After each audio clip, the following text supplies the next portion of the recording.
esa época, bueno, hubo cortes de electricidad, no había transporte, la comida escaseaba, las dificultades eran de todo tipo, muchas regulaciones, por ejemplo.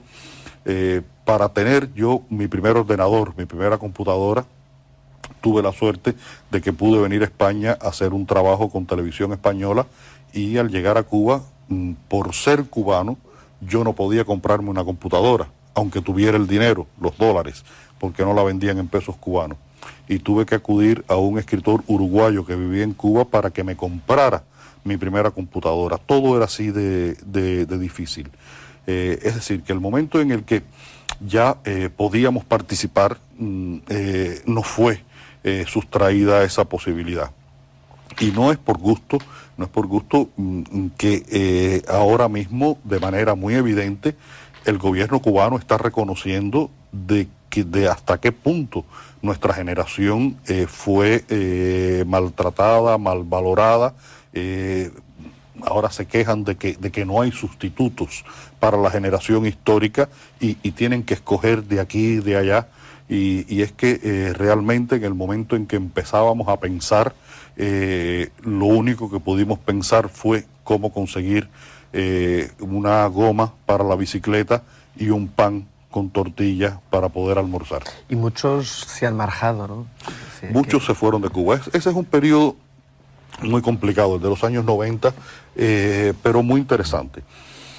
Ocurren, creo que tres fenómenos que tienen que ver con el mundo de la cultura que son fundamentales. Por un lado, la diáspora. Se van muchísimos escritores, pintores, artistas de Cuba. En busca de libertad de pensamiento, ¿no? En busca no solo de libertad de pensamiento, sino en busca de posibilidades de trabajo. Sí. Por ejemplo, los actores, la televisión transmitía 4 horas, 5 horas al día. No había trabajo para los actores, los teatros estaban cerrados, no había tela, no había electricidad para poder trabajar y se fueron a México, a Colombia, a Venezuela a trabajar en aquella época, a España. Con los pintores ocurre lo mismo, escritores que salen de Cuba, no se publicaban libros en Cuba, la industria editorial prácticamente se paralizó. Ese fenómeno de la diáspora es muy importante porque es el primer momento después de la diáspora del año 59-60 que sí tuvo un carácter marcadamente político, que se produce un movimiento masivo de salida de artistas de Cuba.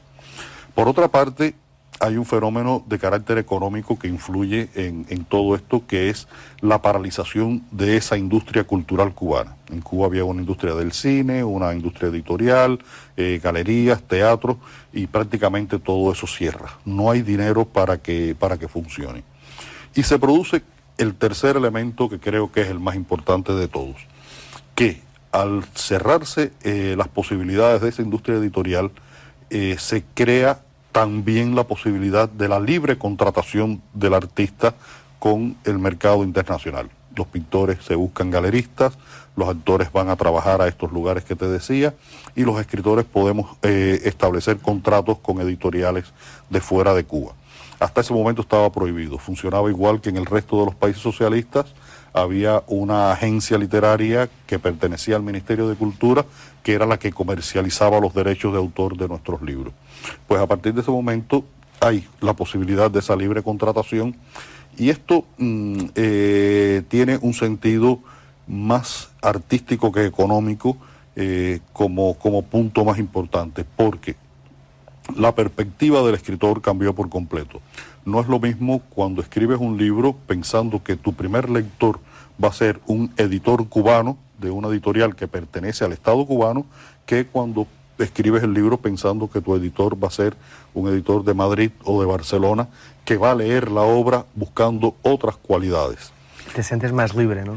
Te sientes más libre, te sientes más responsable con tu trabajo, tu capacidad de escritor, la necesidad de competencia aumenta.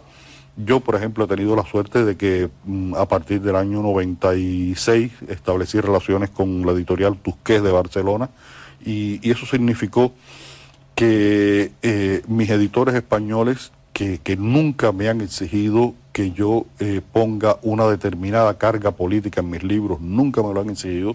Me han siempre ayudado y han trabajado mucho en la calidad del libro. Ese libro tiene que funcionar en un mercado, debe ser el mejor libro posible para que funcione en el mercado, pero sobre todo con la conciencia de que debe ser el mejor libro posible que yo pueda escribir. Son profesionales de alta calificación, una editorial con 40 años de experiencia, muy bien posesionada en el panorama cultural español, y creo que mi crecimiento como escritor se debe mucho a esa posibilidad de tener una relación con una editorial de fuera de Cuba, que además me ha dado la posibilidad de la promoción de mi obra, no solamente en mi lengua, sino en otros idiomas. Es decir, que el pan con tortilla, la bicicleta y los cortes de luz de los 90, al final, en algunos casos como en el mío, se han revertido en un aprovechamiento de las posibilidades otras que se abrieron en esos momentos. Pero para la mayoría de las personas en Cuba, sobre todo de mi generación, significó el corte, la frustración de sus posibilidades, y de ahí ese enorme desencanto que ha vivido mi generación. Pero tú nunca quisiste irte de Cuba, ¿no? Y sigues viviendo en la misma casa que era de tu padre y de tu abuelo. En esos años 90 de la bicicleta y el pan con tortilla, yo creo que hasta los perros míos pensaron irse de Cuba. La situación era extrema, era realmente muy, muy difícil. Yo tuve una suerte especial, y es que justamente a partir de que comienza la crisis, tuve la posibilidad de hacer pequeños trabajos en España, en México, que me permitieron ganar algunos dólares. $100 en Cuba en el año 91-92 era una fortuna. Dedicar $1.500 a comprar una computadora de las de aquella época, de las que ponían los discos grandotes aquellos y tal, era como un disparate. ¿Trabajas como periodista? En esa época ya trabajaba en la revista cultural La Gaceta de Cuba, de la Unión de Escritores. Antes había trabajado en una revista cultural, El Caimán Barbudo, después en un periódico, y a partir del año 90 en La Gaceta de Cuba. Revista que, por cierto, en esos años 91, 92, 93, salía aleatoriamente, salía cuando había papel, o nosotros mirábamos al cielo y decíamos, cuando Dios quiera puede salir. Y en esos años, como te decía, por la mente de todos nosotros pasó en algún momento la posibilidad de salir de Cuba. Con esos poquitos dineros que fui ganando, lo utilizábamos fundamentalmente en buscar comida, en comer, y fue una época, vuelvo a decirte, muy especial para mi vida. Entre el año 90 y 95 escribí 3 novelas, un libro de cuentos, 2 guiones para cine, y un largo ensayo sobre la obra de Carpentier de 600 páginas, de Alejo Carpentier, de 600 páginas.